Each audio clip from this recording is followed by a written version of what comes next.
semua, ketemu lagi dengan saya Selviana Janroto. Nah, kali ini kita akan membahas tentang analisis regresi sederhana. Nah, apa sih analisis regresi sederhana dan bagaimana cara pengerjaannya menggunakan SPSS? Dan satu lagi, bagaimana sih cara membaca outputnya? Nah, kepo kan? Langsung saja, berikut penjelasannya. Ini dia. Apa sih analisis regresi sederhana? Nah, analisis regresi sederhana merupakan metode pendekatan yang digunakan untuk menguji hubungan antara satu variabel dependen dan satu variabel independen.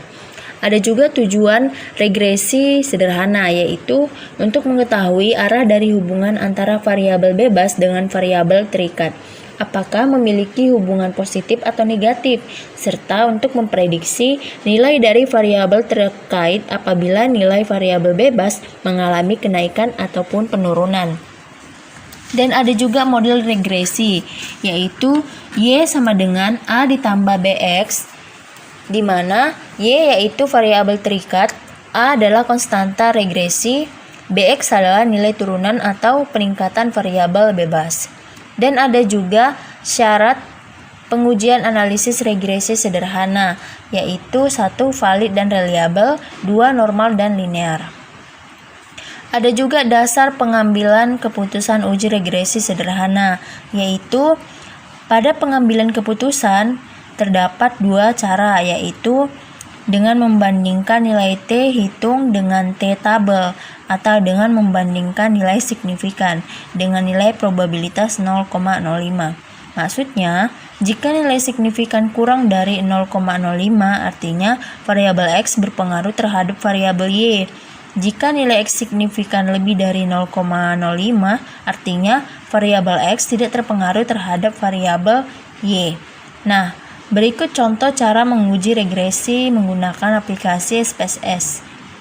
Nah, adapun yang diuji yaitu apakah penjualan dapat mempengaruhi hasil penjualan? Nah, ini adalah SPSS untuk menguji data tersebut. Nah, ini kebetulan saya sudah membuat soal sendiri dan ini dibuat di data view.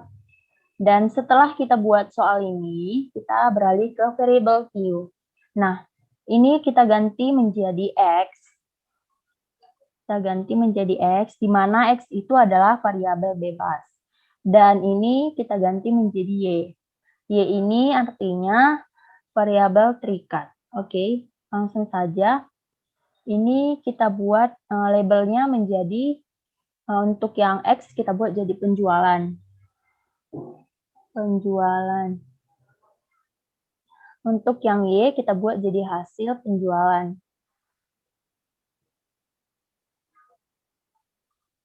Oke, nah untuk yang desimal kita ganti menjadi 0, begitu juga dengan yang Y.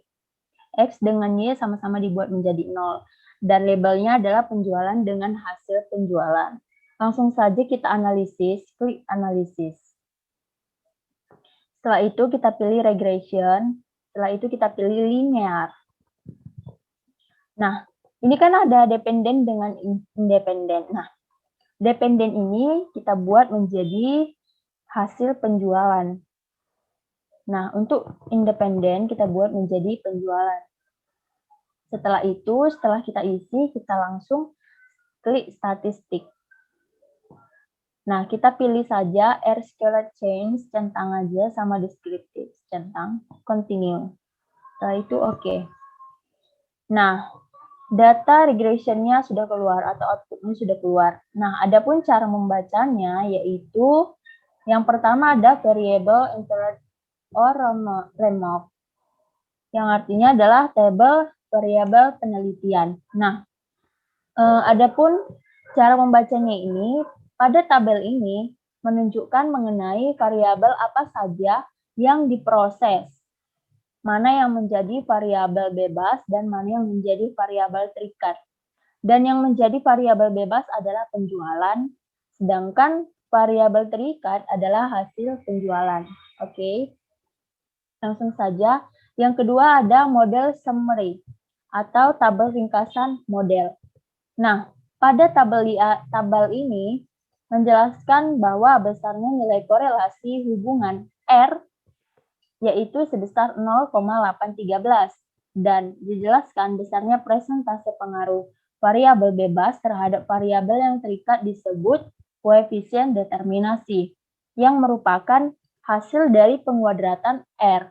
Dari output tersebut diperoleh koefisien determinasi R2 atau R2 sebesar 0,661 yang mengandung pengertian bahwa pengaruh variabel bebas atau penjualan terhadap variabel terikat atau hasil penjualan adalah 66,1%. Nah, ada juga yang ketiga, ANOVA. Pada tabel ANOVA ini menjelaskan bahwa ada pengaruh yang nyata atau signifikan terhadap variabel penjualan atau X, terhadap variabel hasil penjualan juga atau Y. Dari output tersebut, terlihat bahwa F hitung sama dengan 19,520 dengan tingkat signifikan atau probabilitas 0,001 kurang dari 0,05. Maka model regresi seperti ini bisa dipakai untuk memprediksi variabel hasil penjualan. Nah, untuk yang terakhir ada koefisien. Nah, pada tabel koefisien, pada kolom B, pada konstanta A adalah 95,875. Sedangkan nilai penjualan B negatif 0,511. Nah, nilai konstanta positif sebesar 95,875 menunjukkan pengaruh positif variabel independen atau penjualan bila variabel independen naik atau berpengaruh dalam satu satuan, maka variabel hasil penjualan akan naik atau terpenuhi. Dan koefisien regresi X sebesar negatif 0,511 menyatakan bahwa jika penjualan atau X mengalami kenaikan satu satuan, maka hasil penjualan atau Y akan mengalami peningkatan sebesar 0,5511. Nah, karena nilai koefisien regresi bernilai negatif, maka dapat dikatakan bahwa penjualan atau variabel X berpengaruh negatif terhadap hasil penjualan sehingga persamaan regresinya adalah Y sama DX sama dengan 95,875 dikurang minus 0,511X. Baik, mungkin sekian